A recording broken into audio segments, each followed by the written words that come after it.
my wife worked with Kent's wife at the store next to his house. Okay.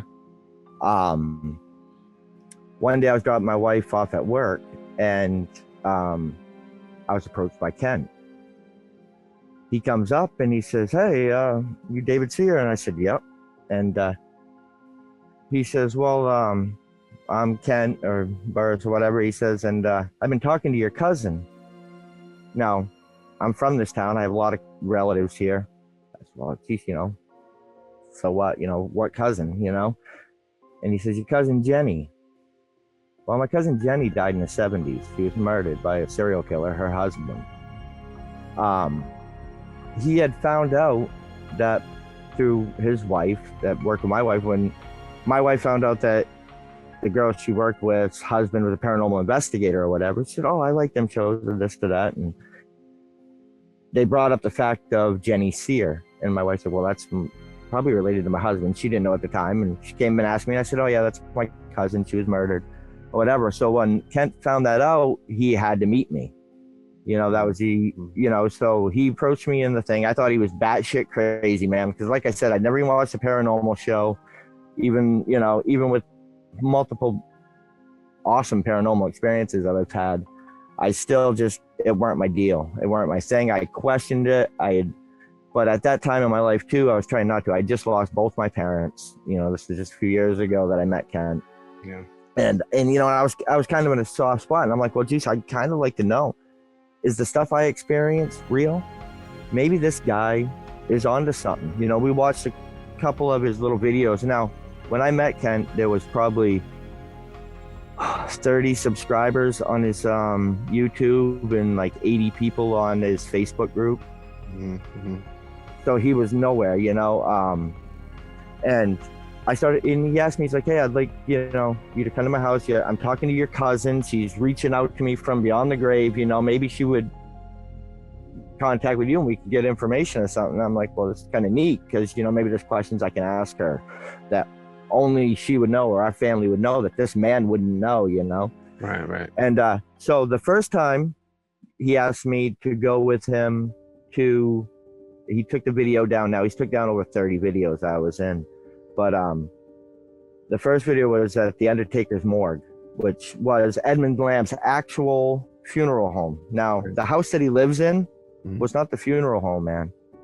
Okay. The house he lived in was Edmund's house. That's where he lived. You've been in that house. You saw how small that house is. You imagine living it, raising both of his kids and his wife in that tiny little house and having an undertaking business, the only one that would have been around?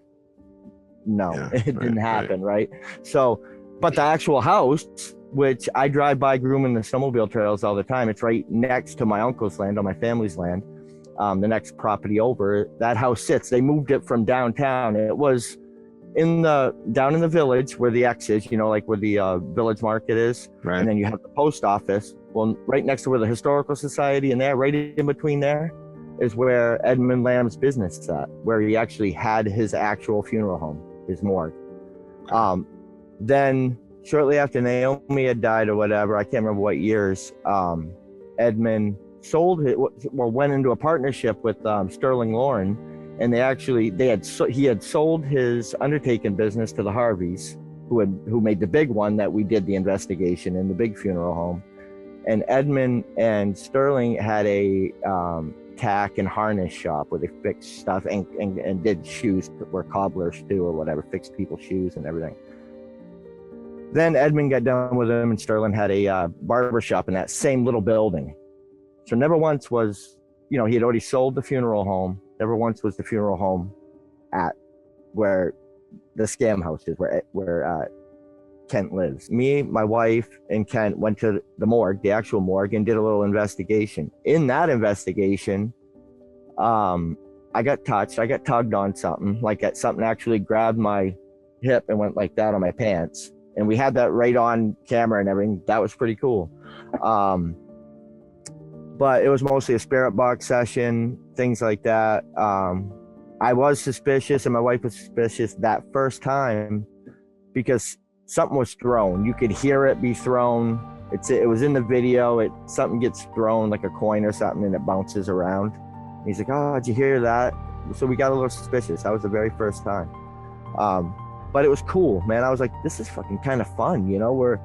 We got a spirit box. I'd never done one of them before. I had only known what they were from seeing them in his video, the couple little videos we tried to watch before we went. And I'm like, it's kind of fun. So the next thing we did was we went to where my cousin was murdered. No, actually we went to Kent's house first and did a spirit box session or whatever.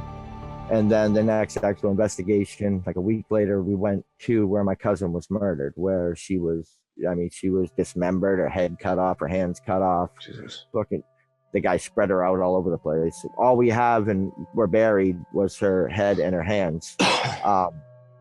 But so he brought me to that place. We did a thing. Now, I want to tell you on this. This was the first actual investigation, but the third time I'd done anything with him. We were out there and he had me digging holes.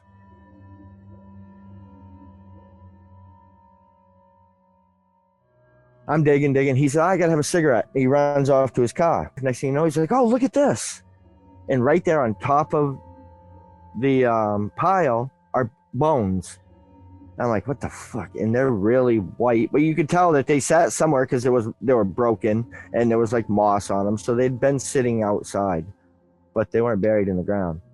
But right there immediately, and in the video, you could see my eyes, and I look at my wife and I'm like, what the fuck did he just do here? Because it seemed very obvious to me that them weren't there, because like I said, we were digging and it's almost to the clay. So I'm only getting like a tiny little bit of stuff in the shovel each time, and I'm throwing it in that pile, and you know, we can see there's nothing in it. But he comes back from all of a sudden there's these two bones. We've never seen them bones again after that day. Never. It went into the video. They were never seen again. They weren't talked about. They weren't nothing. It kind of disappeared, kind of like the Rachel bones, but that's a whole nother story. The girl that never existed. But so that day, I was real hard for me. We got back to the car, and I'll be honest, and I'll look you right in the friggin' eye, and I'll tell you that, man, when I walked out there, I had all I could do not to pop him one, because I thought he was putting me on. And he was. Come to find out, obviously, he was putting me on, and he was using me. So, but he all of a sudden, he pulled out this cross that he made. It was it was her birthday, I believe is what it was. Maybe in the anniversary of her death. And he pulled out this cross, and he wrote on it, you know, her name and her birth date and the day she died. And I said, well, fuck, man. You know, any guy that's going to do this, go out of his way to do this, he must have a big heart. He wouldn't have just threw them bones there. So maybe I'm wrong. You know, maybe I'm wrong. Maybe I'm just being too skeptic. Maybe, you know, maybe I read that wrong. So I give him a shot. We set the thing in. He puts it all on video and does this heartwarming fucking thing of me and my wife there. Dude, I even got fucking tears in my eyes, because legitimately I felt this shit. I was just a little kid, man. My whole life, my family is this. It's been a touchy thing, you know. You imagine a member of your family is fucking a mother of two little kids too. At that is freaking brutally murdered, right? You know. So he brings me there. We go through that, and then it was, you know, doing this and that at his house and just little things. And he was just constantly asking me, but basically what it was trying to keep me around for that clout, you know, my family's tragedy, you know. He was selling on me. He worked off that thing for a while. Never once did we hear anything that remotely resembled my cousin coming through a spirit box or anything. Never did we get any sort of answer that would have signified that she was communicating with us. And then he just dropped it because he moved on to something else. I hate to tell you, you're not going to find no story about Edmund killing people, or at one time it was raping girls and his wife knew about it. Then it turned into murder, and murdered her because she was had an abortion of his kid. Now he's made that soap opera. I don't know how long you watched Ghosts of Carmel Maine, but he has twisted the story around so many friggin' times, you know, and how the reason why the Lamb house was the way it has been so many things. It was witches that had lived there for a while. Then it went back to being Edmund, and then it was the Masons had the portals, you know, that they built. Now that's another thing. That was right when I got done with him.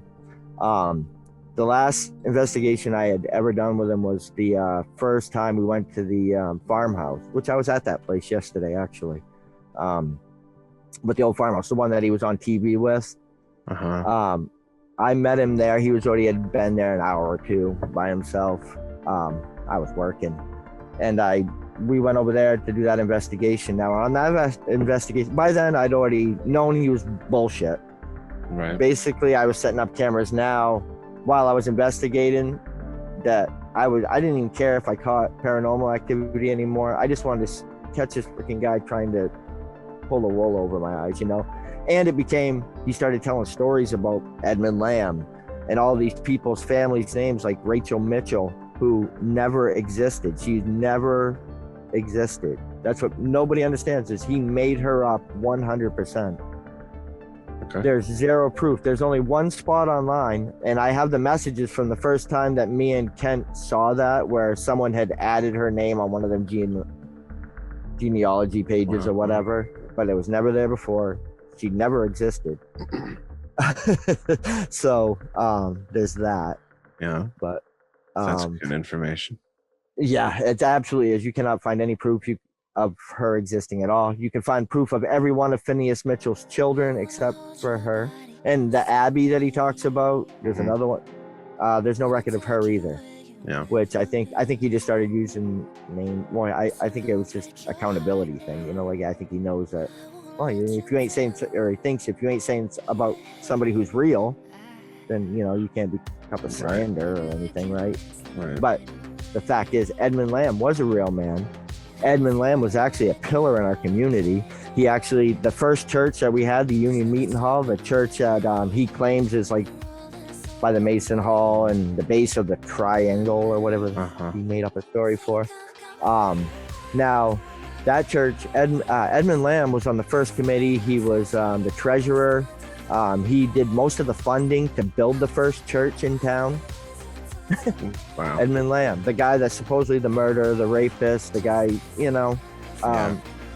This guy, he also played in like a horn band or whatever. I think he actually played the bass drum though. And his son, Gladwin, who Kent has said left town, ran from his father so he wouldn't have to be like his father. And he had also accused Edmund's father or grandfather of also being a killer back in the day too, and it transferred through to Edmund. These are all stories that Kent had in videos, by the way. None of this is bullshit, right?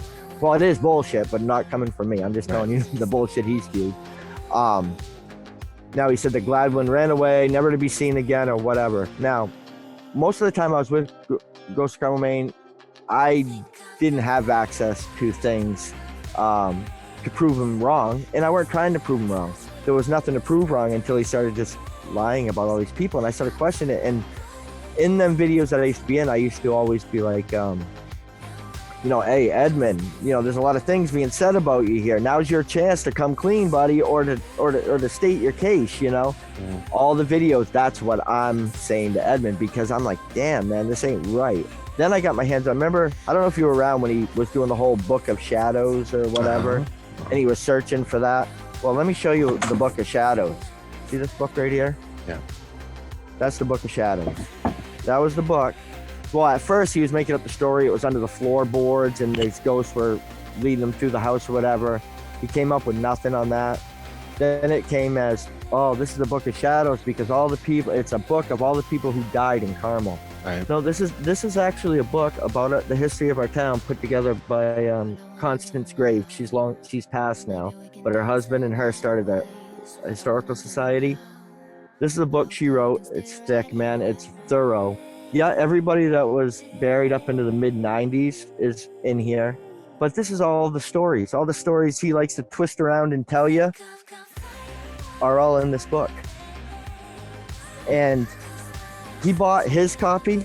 I had it. The whole time he was saying that they were looking for the Book of Secrets, I had his copy. This is my copy. I bought mine for $35 fucking. Kent bought his for 50 cents at a yard sale. At the church yard sale, he paid 50 cents. He told me the story when he first showed me his book. He's like, you ever seen one of these? I said, no, I heard about it, but I haven't seen one. I'd like to check it out. He goes, oh, I bought this for 50 cents at church yard sale. Because I couldn't believe the history the town had or whatever. I said, huh. I said, I should borrow this. So he reluctantly let me borrow it. Now I had it for like 3 months. And I started going through this, and this is about the same time the House Shake video. So I started double checking Kent on stuff, and I started learning about the things and the people that he says, and I started doing this right here. This was given to me from the town at the town office one day when they were talking to me. This is Kent's floor plan to his house. Tells me the whole history of the Lamb house, when it was built, all that shit. Wow. But because I go into the town office, man, and the town's pissed. Like he Kent will sell this to people that, hey, they love me here. I'm a celebrity, I'm the local ghost hunter who's bringing all this attention to Carmel. No, people are not happy about it. The town office gets calls. I've gotten calls. Now, I've been confronted more than once, but it was twice within a week from town officials. Once, when I went to go register my snowmobile last year, I was approached by them. They were like, hey, you do that ghost hunting stuff with that guy, huh? I said, no, I used to. And I said, there's reasons I don't. And they were like, well, we've been getting phone calls from people asking about if the town and wanting us to go on record to discuss whether the town was founded by Satanists and witches. Right, because he was running that story not long before that, with the triangle and all that shit. The town was pissed. The town manager watches Ghosts of Carmel Maine. He's on there. He watches everything I do. The people that work in the town watch it. I get confronted in the store by them. Hey, we're getting calls. It's not a pretty sight. So you see right there, you see all them things. Now think about this, and it's something that I always have to defend against people, because they're like, he's this incredible investigator, he's so thorough, and that's not. I'm like, no, he's not, because never ever has he ever done a walkthrough in the beginning where he's done any baseline readings. When he interviews somebody, because I've actually went to people's houses with him that were having problems. Right, like, so now this guy's only a fucking year into it then, and now he's gonna go take on getting rid of what he thinks is a negative energy or a demon, is what he's thinking, in these people's house. And I have all that. I have the audio from that. I actually held his cameras from that, but I have the whole audio from that. I have his rebuke that he, like he always says, well, I rebuke all these things, and I go through this ceremony every time after where I, do a prayer and I say all this shit. He doesn't do that at all. I used to wear from Ghost Stop, it's actually right here. It's this little watch. In all the videos I was in, you'll see me wearing it, and it's just a freaking recorder watch, and it picks up incredibly. Like in the Lamb house, every time I wore this, I can hear everything in that entire house right from my wrist. I could hear fucking people upstairs, because that's the other thing he does. Spirit box session. One in the upstairs room and then one down in the dining room. And as you know, what's that, 15 feet apart as the crow flies in a straight line? In that house, you can hear anything. I mean, there's so many times EVPs have been that. You're just catching the other spirit box, or you're catching the other people asking questions. Right. And that's quite a lot of that. So if he's such a great investigator, how is that getting in his videos? Yeah. He's hoping that you're going to, he uses audio pareidolia like to a T, he puts it up there. He tells you what it sounds like, then he shows you at least 3 times in words, and he slows it down. It's just convincing your brain that you're hearing what he wants you to hear. And man, then, so what I don't ever get is, all right, when I was with him, I never watched the videos. All the videos that I was in, I'd go on investigations with him, and it used to piss him off, because he'd ask me for the next week after he posted a video, hey man, did you see that part with this? And do you hear what they said then? And all this. I'm like, nah, Kent, man. And I work all the time. I'm self-employed. I'm like, nah, man, I really don't have time to watch this stuff. And, and I'm like, I just like to experience it. I don't give a shit about the YouTube channel as far as people liking it or liking me, you know what I mean? Like, I hate being on video. I hate this right here, man. I don't know you. I hate being on fucking video. If I really want this to be an objective documentary, and if I really want to be an investigator here, then I have to talk to you. I have to, because you're at the opposing position, and from what it sounds like, not only are you from the opposing position, but you've had some experiences of your own. Oh, lots, and I still do. I still get Yeah, I have quite a few. So Yeah. so I'm not a non-believer. I remain skeptic so that I don't get clouded vision. I do Right. that with everything in my life. You know what I mean? So I know there's something out there. I don't know what the fuck it is. Right. Like, you know what I mean? I don't know if that's a ghost, if that's an angel, Hmm. you know, what it is. Nobody knows, man. Kent started having some shit where he was researching the Irish Road, and I had actual evidence. I had people that were at this thing that had happened back then, my uncle being one of them. And I sent him all this stuff. I was like, hey, Kent, look what I found for you, you know? And I found you an interview with fucking the guy's brother, and he was at the thing, and my uncle who was at the accident. And it was from all the people that died on the Irish Road that were all related to the Mitchells and the Rosses and stuff. And he got fucking mad. I got that message, and he's pissed right off because he's like, well, I was already told from this Mark Swoboda, who the guy's an idiot, that this is all true, what I said and all this, and it was wrong. He was going to give wrong names for people of the family who died and how they died. And I was like, this isn't right, man. You can't just, by then I already knew he was twisting Edmund's name around, that the Mitchell girl never existed. You know, I'm like, holy fuck, you know, I'm done with this guy. So I ghosted him, right? His son was still working with me then. He was helping me do a roof up in a town up north. And I drop him friggin' off one day, and I didn't have no work for a bit. And at this point, I'm like, you know, he can't go work in schools, this and that. I'm like, there's something weird about this guy. I'm done with him too. I'm done with his father. I'm done with trying to catch him anymore. I've got enough shit. Right. And at that time, I wanted to just walk away. I was just like, he'll fizzle out. I'd known him enough and seen what type of guy I was. I was like, he'll burn all his any bridge that he has, and he'll self-destruct, because I figured by then that's what he did. And while I worked with his son, I learned a lot more about the whole history. I learned everything about Kent Burris, and I was blown the fuck away to find out that he's been a con man his entire life. Yeah. He's never been a cop ever. He was never a cop. He didn't graduate from high school. You show me one cop that's didn't graduate from high school. Show me any medic that's been trained in forensic evidence collection. The same person who supposedly worked for the New York Times, editing his own video and stuff back when they were beta and splitting the things. That's right on the interview with a psychic in Canada, where he goes off on that story, telling the story about how he used to have to cut him and tape them together and shit back in the day. This guy, when I needed him to help me on a job, he told me he used to be a big contractor in Florida, and he freaking built apartment complexes. And when I had a roofing job, he was telling me, oh, I used to be a roofing contractor. You know, so this guy's been everything. He hasn't worked in 5 years that I know of. Right. Oh man, this is something. Back when you were, I know your read of him at first and how Kent puts himself out was, you know, that, and I've laughed about it many times, is when you, and I'm sorry, when you said, you know, he's like an, you know, it's all-American guy, you know, blue-collar guy or whatever, that would shovel his neighbor out or whatever. Right. Dude, we got snow 4 days ago. I drive by his house. You know, when you're sitting and you look out the front door of the Lamb house, well, that next road that you see over there, the 5 road, you go right down that to my house. So every time I go somewhere, I have to come right out and I stare at the Lamb house, right? Well,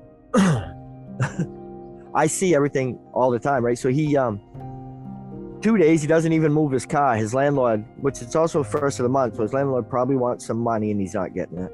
So he fucking plows one side. He doesn't even bother to go out. He doesn't shovel anything. He leaves it there. 2 days later now, he moved the car to the other side. The landlord was able to come to and put another path through. But I'm assuming he's probably just hiding out, because when I left Ghosts of Carmel, Maine, he was over $15,000 in the rear on rent there, because he'd been telling his landlord owns most of the properties that you've seen Kent go on, the farmhouse, the old school, most of the houses in Carmel that he's ever been into is owned by his landlord. And his landlord, I was there one day, and right before that, Kent showed me a letter. Now, he had been saying he was going to get a settlement for $30,000. It was either $20,000 or $30,000 at that time, he was saying. And from when he got hurt on his last job, right? So for his big disability. Well, They denied him, and his lawyer stopped sending him this little $100 check that he was sending him every week. He was pissed, real pissed. He's like, "Oh, what am I gonna do? I've already taken a $5,000 loan out to keep in the house. I'm $15,000 behind." His landlord shows up while I'm there one day, and we just got talking about it, and him telling me like he's pretty much screwed. He turns right around and he goes out through that back little way between the that you go out to the driveway between the garage and the house, that little breezeway thing. He heads out there, and I'm standing in that doorway, and him and his landlord are 15 feet away, and his landlord's like, "Hey, so what are you gonna do? I need some rent. You've been here all winter. I can't go another winter supporting you," because he pays the power there, he pays the heat there, and he barely gets any rent there. He was, like I said, he was 15,000 at the end. He 3 years that they had lived there, and just always just paying them $100 here, $100 there, never catching up, but staying way behind. So his landlord said, "You got 3 months." At this time, this was like May. He had whatever it was, he had till July, supposedly then, to start paying, making some kind of thing. That's when he did the push. That's when I got the email saying, "Hey, I'm now set up as a business so we could start bringing in funds." Like if you looked at Ghosts of Carmel Maine, you'll see that message I posted.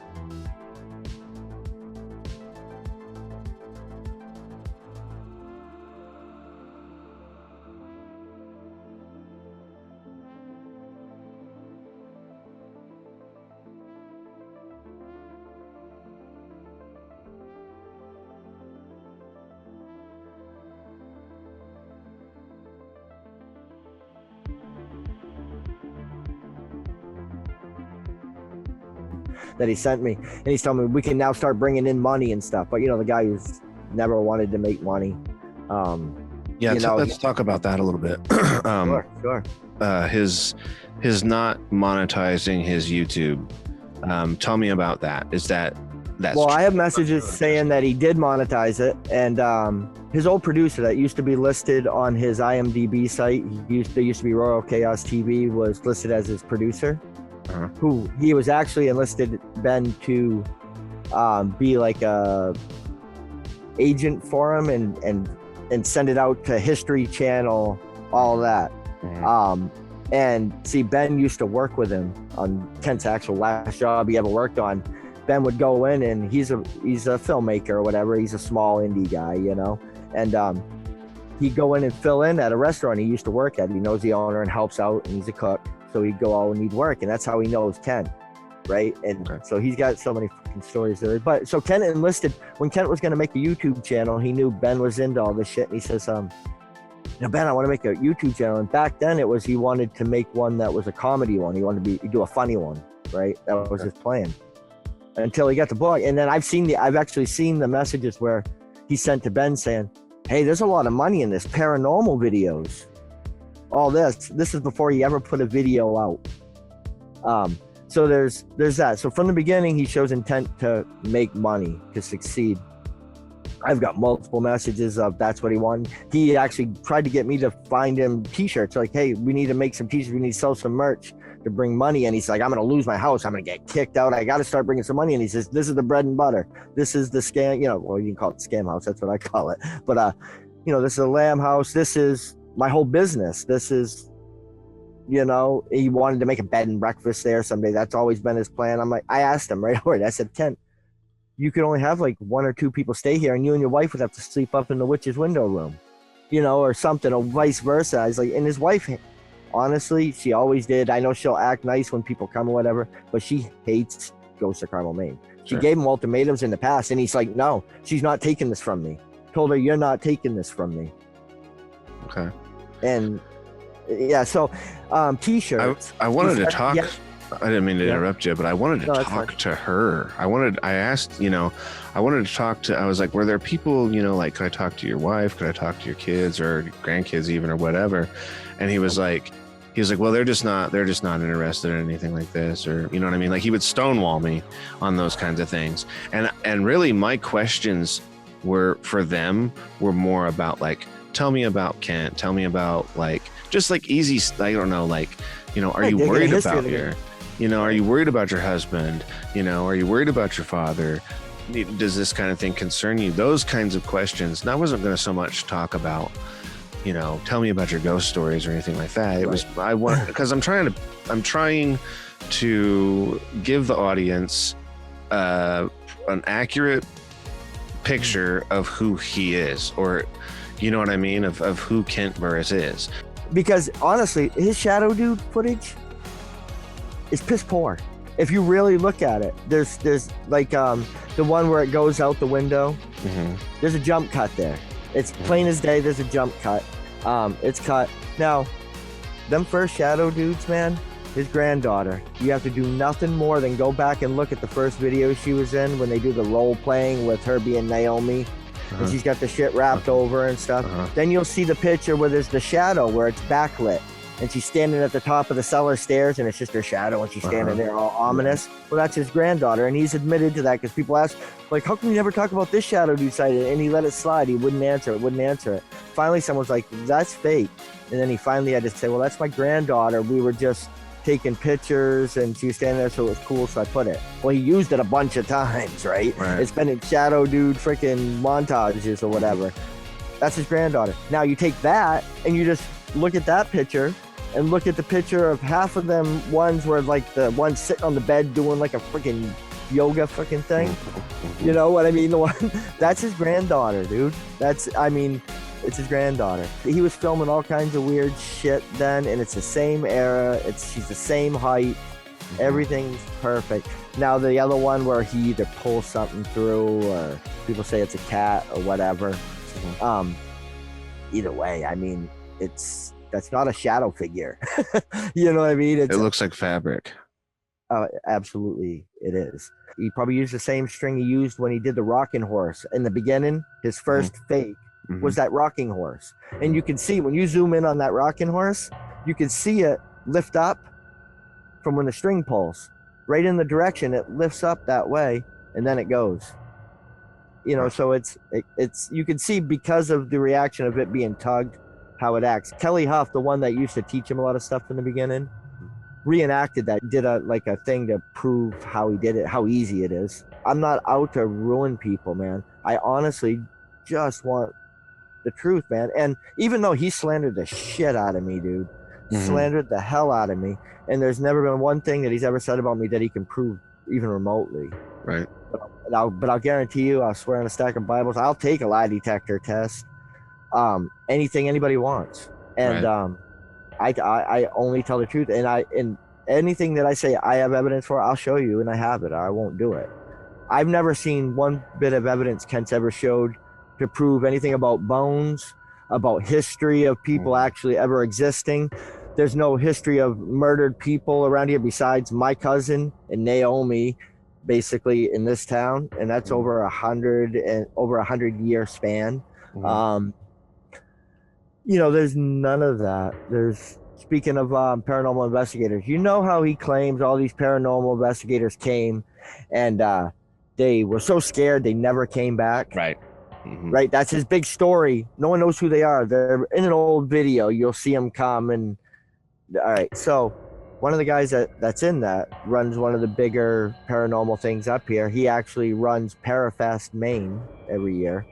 I was at Parafest helping promote one of my friends on the same production company who put out a Bigfoot video. And I was down there to talk to people. A bunch of people still wanted to meet me, hadn't met me yet. So I was like, all right, I'll shoot down there. So I go down there and I run into Travis, and he comes up to me. He's like, man, I've been wanting to meet you for almost a couple years now. And I'm like, really, dude? We talk online. You know, he's on my thing sometimes promoting his shit. But we didn't really get to know each other. He's like, man, I want to thank you. What do you want to thank me for? He said, I want to thank you for everything you've done with exposing Ghosts of Carmel, Maine. I said, well, dude, you've been there. He claims that that you guys said it's the most haunted place you've ever been to, whatever. He says, we got nothing there. He says, when we went there, we got absolutely nothing. The reason we never went back is because we weren't going to waste our time. You notice no other real paranormal, there's no other teams that go there. Right. There was that one way back in the beginning, and he claims they were so scared they ran out of there and would never come back. Yeah, all the other people that have came are just been people that are just regular people. There's not been no paranormal investigators go there. Yeah, No production companies either, by the way. That's another thing. He's claimed there's been production companies. He was claiming there was 2 of them doing his Netflix thing and one for Hulu. Well, my friend Ben that owns the production company, that was the one that he was claiming that they came and, oh, I can't release it because we're just doing it to the Historical Society and you have to get the DVDs there. He never made anything for the DVD. No DVDs for the Historical Society. There was never any deal like that. And Ben was the producer that was supposed to come and do it. He had a film crew. The film crew said, fuck you, we're not going, because Kent wanted to control everything. So like the only way we're going up there and filming is if we edit, we get the footage, we do the thing, or we're not going. So they wouldn't go. Right. So Kent had to back out because he had told everybody he did it. He told everybody that they came. At the time, I didn't know Ben. I didn't know anybody. And this was right after I had left. He had been saying they were going to come. It was right about the time I left. And then supposedly they came and they shot. Well, dude, like I said, everywhere I go, I have to go by his house. Right.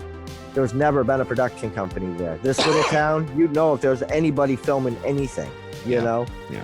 They weren't there. They were supposedly there for a week, and there's supposedly 2 companies. They were booked, one right after the other, and they were doing it. They had done one of the Marvel movies too, and all this. I mean, it was so much shit, and no one's ever came here, dude. No one's ever filmed anything there. No, there's never been any pilot that he said. He even said that they picked him up for a second. These are all on his group page that people have sent me screenshots of, because I don't have access to his group. I don't go to his group. I don't give a fuck what goes on there, but everybody sends me this shit.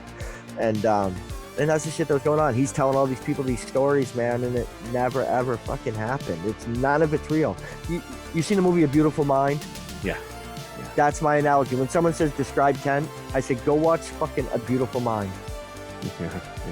That's all you got to do, because he literally lives in that fantasy world, man, where he was an undercover agent, or depending whether he was an undercover agent, an undercover cop.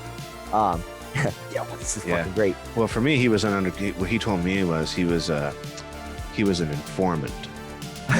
He was an informant, and he pulled out this badge. Like the first day we got there, he pulled out this badge and I'm thinking, bro, anybody can get a badge. I didn't say it again. You see what it said on it? No, I didn't. Special officer. Really? That's all it says is special officer. It doesn't say any fucking like FBI or CIA, or doesn't even have a city right, ordinance on it, right? Nothing. There's nothing except for it says special officers, what it says on it. And that was one thing he told me not to disclose. He was like, I don't want you telling anybody about this. But he talks about it all the time on his shit. So does he? Oh yeah, he's brought it up many times. Now, hey, get this. One day he asked me. Now he knows that I don't watch a lot of TV, movies, shit like that. I watch some, but I'm specific to certain things. Sure. And he's like, so one day he's like, hey, you ever watch Kevin James movies? I'm like, Kevin James? I was like, oh, like King of Queens guy? He's like, yeah. I said, nah, not really. I think I seen that Mall Cop one or whatever. He's like, yeah. So I was like, he's like, you ain't seen no new ones? And I'm like, no. So then we're sitting there, and he goes out to smoke a cigarette. I don't smoke. Mm-hmm. And I go out with him to smoke a cigarette, and he's sitting there and we're shooting this shit, and he's like, hey. And he starts telling me the story about this time he was sneaking up on his informants. Now he was telling me he had informants. Mm-hmm. He says they used to call me the Ghost. He says, because I would just all of a sudden pop up right there, boom, I'm right there, I'm the Ghost. He says they would be like, man, where did you come from? And he's telling me this story. You met the fucking guys, he'd tell you, right? And dude, I had no idea what he's talking about. I knew he was full of shit. But I'm just like, what a fucking goofball, the Ghost. What an ass. I thought it was because he's a ghost hunter now. So he was doing it because of that or whatever. And because he was saying like, oh, isn't that funny, And I'm like, yeah. So then I was sitting there only like a couple months ago, man, someone do like fucking Netflix or something. And I click on a Kevin James movie. My wife's like, oh, let's watch that. And it's the one where he's like a writer, and he's writing about this secret agent guy who is called the Ghost. And I'm like, it fucking hit me. I said, holy fuck. So I called up my buddy fucking Benjamin, the producer. I'm like, dude, I said, have you seen this movie? He's like, no. I'm like, remember I told you the story about Kent saying about the Ghost and stuff? He's like, yeah. I was like, go watch this movie. he about shit himself because, like I said, he knows Kent's stories. He used to have to listen to him, all that, and but he actually like fished me out to see if I would have known that movie. Right. Just to make up a stupid little story. Now, to me, that's like a child would do. You know what I mean? Like back when I was a kid on the playground, we had this kid, John, who used to fucking lie like that all the time, no matter what it was. Or if you said, "Hey, I got karate class tonight." Oh, well, did you know I'm a brown belt now? I just got my brown belt last week. Yeah. I was like, motherfucker, you never took a day of karate in your life. You know, same idea. There's other people who've had bad experiences with Kent too that I talked to, like, you know, like Kelly Hoff and all that, who she bought him something. Like, that's the other thing. Oh, he never does anything for money. You know how much stuff people bought and donated to him? And just like you were saying with King Frostberry, would he speak to you, and what kind of conversation would you have with him? Well, I personally don't think he's going to be that truthful with you, because he wasn't truthful to his viewers. He went there, he got zero evidence, he shows zero evidence, he only tells what Kent says they caught, shows nothing that they did catch, and then he sets up a fucking GoFundMe account, right? And Kent brought in money and bought more shit with it, right? So it's going to be hard for that guy to go and say, well, yeah, geez, I didn't get nothing there. Even he's never said it, but his video shows that he got nothing. If you got something there, you would have spent more than the 2 hours that he spent there. Yeah, which is crazy. I mean, the amount of travel he did to just spend 2 hours there. That's crazy. Right now, if I traveled all that way, I'd be like, dude, I'm crashing on your couch. Yeah, you know? Yeah, I went there. You know, and this days. is the most. Right, this is supposedly the most haunted fucking place in America. Kent's billing this as. Right. Well, fuck, man. I'd want to, if I came all that way. Like, I had a guy give me shit on one of my videos about him and his wife came. I think they came from Utah or something. His name's David. They were in a video. He gave me shit. Well, me and my wife went there and we heard something and with our own ears and shit. Well, and good. I was like, dude, you're coming after me. I wouldn't be mad at me. I'd be mad at fucking Kent for letting you and your wife come all that way for nothing. Yeah. That's what I'd be mad at. Don't lash out at me, dude. And the biggest thing when people, because there's people that are seeing stuff, they're seeing what other people are saying that Kent's doing wrong. They're seeing the stuff that I show, and they're seeing that, geez, there's obviously them things have been faked or embellished, or, you know, he's not telling us the truth about the history of these people and what goes on, but they won't say it, they won't admit to it, because then they have to admit that they were duped. Right. They were took, because he's got fans, man, that fucking are fanatical. Yeah. Like I get messages. I've got messages, people telling me to go kill myself, people saying the fucking they're gonna kill themselves if I don't stop doing the fucking videos. Everything else. I mean, from that Hoax of Carmel Maine, people give me I just delete them, block them. I don't deal with that shit. Actually, the suicide one, I gave them the suicide help hotline and said, you know, man, you should call these people. Maybe they can help you. I'm not the person that can, you know, you seek professional help. And that was it. And I blocked them after he read it. Because I'm not going to deal with that shit, dude. You know what I mean? I got a wife, a kid, a fucking family, a job. You know, I run my own business. You know, I ain't got time to fucking mess with these people. I put the shit up there because, hey, people need to see the fucking truth. And I really don't care. I'm not after, I don't want a fan, man. He's accused me of being jealous, you know, and I wanted to get views for my YouTube. Well, go to my YouTube channel. I don't have any videos. I haven't. Our haunted hobby one, which was the one I used to put my paranormal videos on and stuff. When I got done with Kent, I took all my shit off. I took all my paranormal stuff down. I left my group, and I have a group online where people, because so many people use it or whatever, but I barely participate in it or anything now, because I'm just like, I don't care. I don't want to be known as a paranormal investigator. I want to investigate the paranormal because I want to know what the fuck happened. I want to know the things I experienced. Was that all in my head? Was that all coping mechanisms when I was going through hard times, or this or that, or what was it? Is there ghosts? Fucking aliens? I don't know. You know what I mean? I really don't know. But I do know that I don't care. I don't want to be a paranormal investigator on YouTube.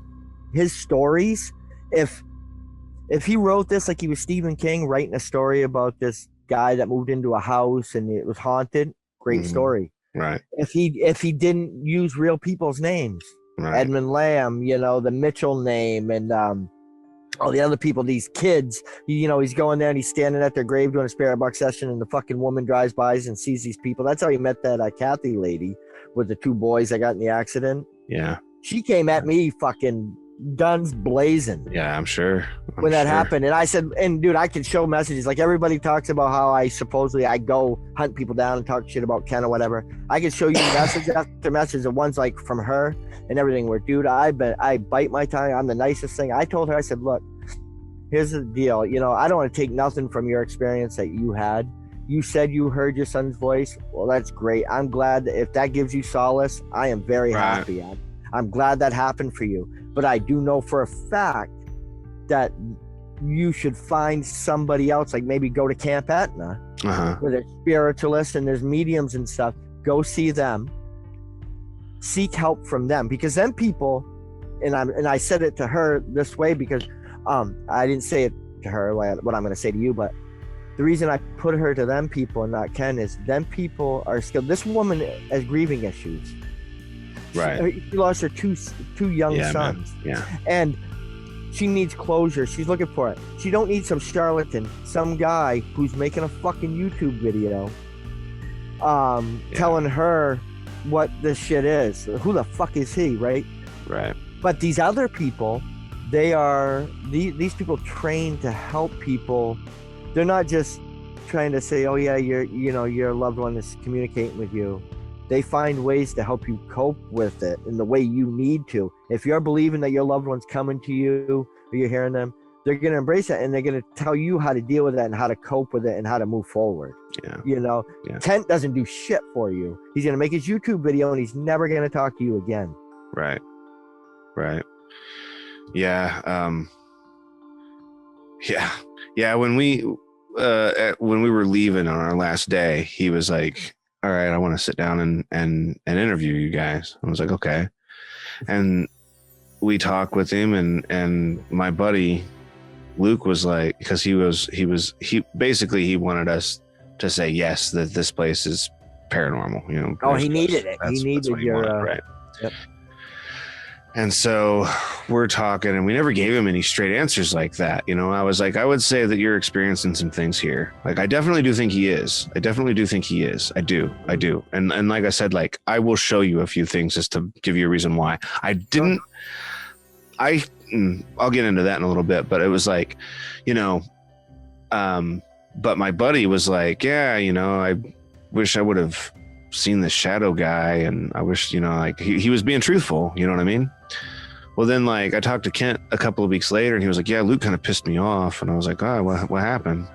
And he was like, oh, well, just that stuff about how he wished he would have seen more. And he was like, I guess I can't use this. And it's like, well, sorry, you know, like, you don't want honesty? Oh, whoops. Yeah, right, exactly. You know, like, here's your sign.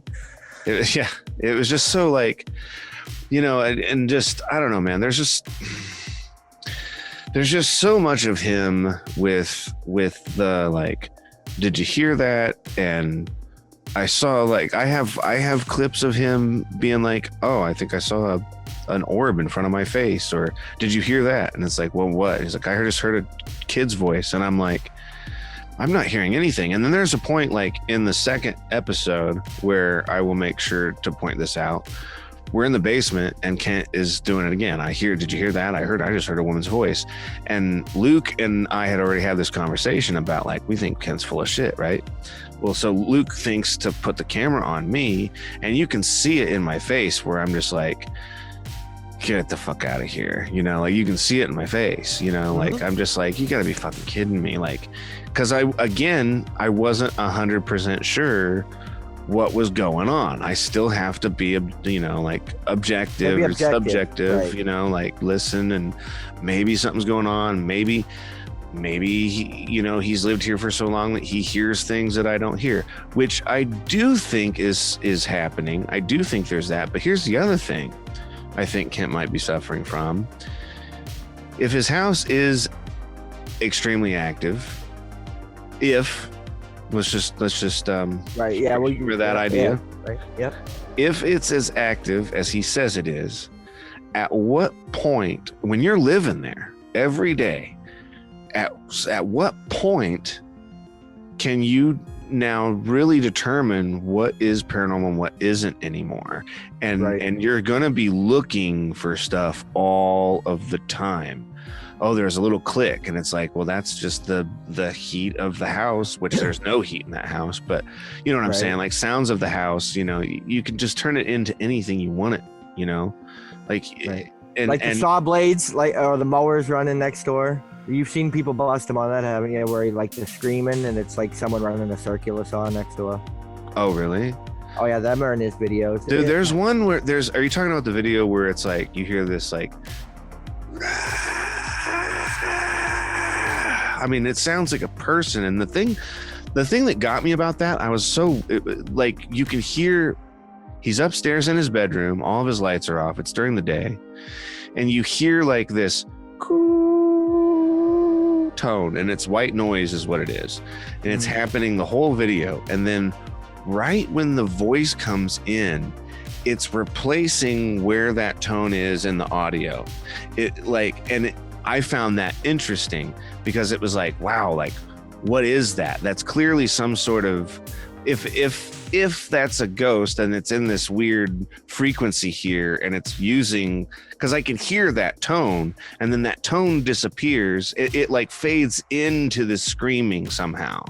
And I'm really good at like knowing when something's like edited when you're listening to it. Like I mean, like I said, I know how to do those things. Excuse me. But like, it was just weird and it sounded human. So what you're saying is that what you're saying is that is I don't know if that's the one. It's probably not, because the one that I'm talking about, when you hear it, you know. But I'll send you one of my friends made a video about it. I'll send you a link to the video, and then you'll know which one. Okay. Right, what it is. Yeah, there's another one where I've got this on camera. I clipped this too, where you hear a dude clear his throat. It's straight up. He goes, and I think it's Kenneth. He goes, oh yeah, actually, yep. And then in subtitles it says growl voice, and it's like, no, he does that a lot. There was a lot of them that's my voice, me saying stuff, and he claims it's something. And I went back after and told him. Kenneth used to get mad because in the short period that he was up here, he was in a bunch of the videos, and he would get mad because he's like, man, that's clearly my voice. Dad knows that's my voice. He knows that's me. Right. And here's the thing. If you looked at this camera sitting over there, you look and you're like, all he has to do is look at that other camera and he'll see your mouth move. So you know he did, because he looks at every bit to see if there's anything he can get. So, right. So he knows, oh, no, they can't see that because I'm showing this view, and he does it. He'll, if he thinks you can't debunk it, he'll use it no matter what it is. Yeah. It's every noise. Yeah, and I don't know. But then let me share something with you here real quick, because I've been talking about doing it. So I've got, you know what I'm doing here. My buddy is filming me. He's in the kitchen at the doorway there.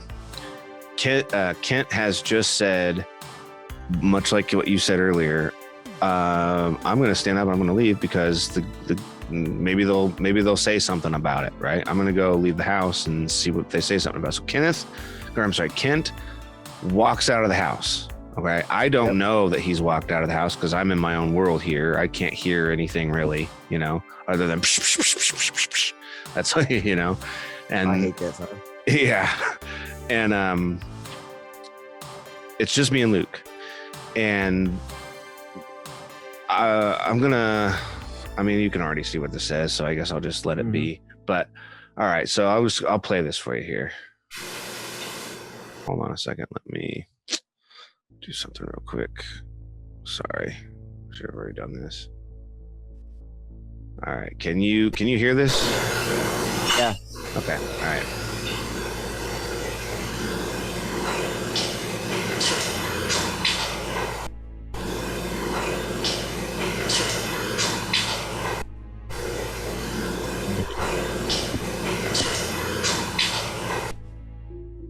Okay. All right, now let me show you something. Let me show you something real quick. Let me show you something. All right. You know what a spectral noise You know what this is? A spectral noise reduction. Yep. This. Okay. All right. So I'm going to remove real quick. Let's go back here. I'm going to take off. All I've got on these 2 tracks is a denoiser and dynamics. That's all I've got on these. Okay. I'm going to take off these for you. Okay. Off of these. So they're not on there. All right. Now, when we look at this, it's going to be really noisy. Keep an eye on this light blue color here. Okay.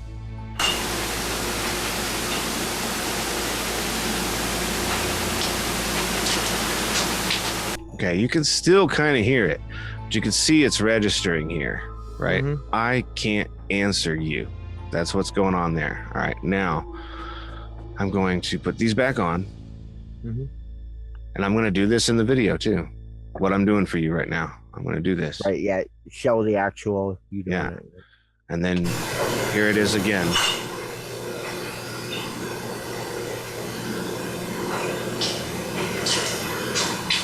The point of me doing it is because, and another thing that I'm going to do that no other paranormal documentary does, I'm going to make this file available raw for anybody to download and analyze it themselves. Okay. That's awesome.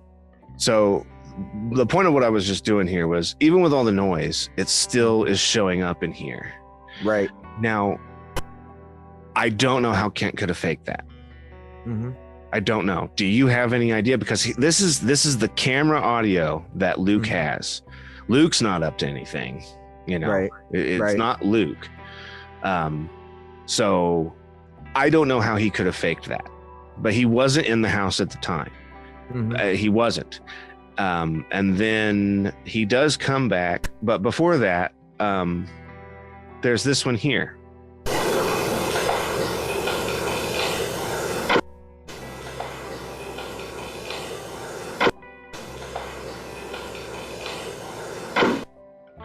You can hear that he can't better. But at this one, because she says it again, you can hear the hear me better.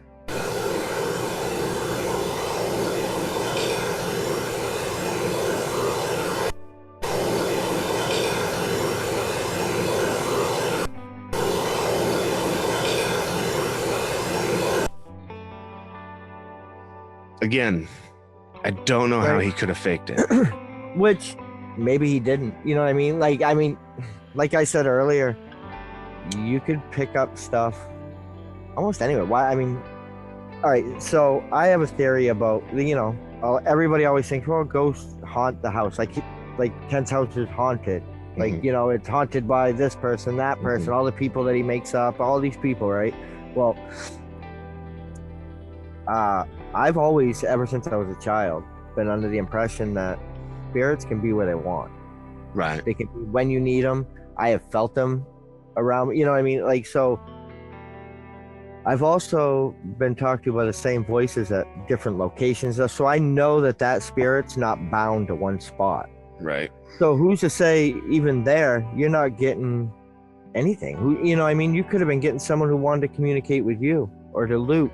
Yeah. From where you're from. Yeah. I mean, they didn't have, them spirits don't have to hop in a car and drive up. Sure. You know, they're in their realm. They're they're there. You know, if that's really what's happening, then I mean, it's not. You know, it isn't necessarily that. I mean, not necessarily Edmund. You know what I mean? Right. And but I wouldn't doubt that it could be somebody. I mean, it could be Edmund saying, you know, like, what the fuck, you know? But now when I showed that wife, to you know, Kent, it could be Hattie. Yeah, right. Well, I showed this to Kent, and he was like, I could tell when I showed that to him that he was surprised. Like, I saw it in his face. He was like, whoa, you know what I mean? Like, well, holy crap, you know. And then he got a big grin on his face too, right? Right. But he told me, he was like, I think that's Hattie. That was what he was saying. Was like, I think that's Hattie.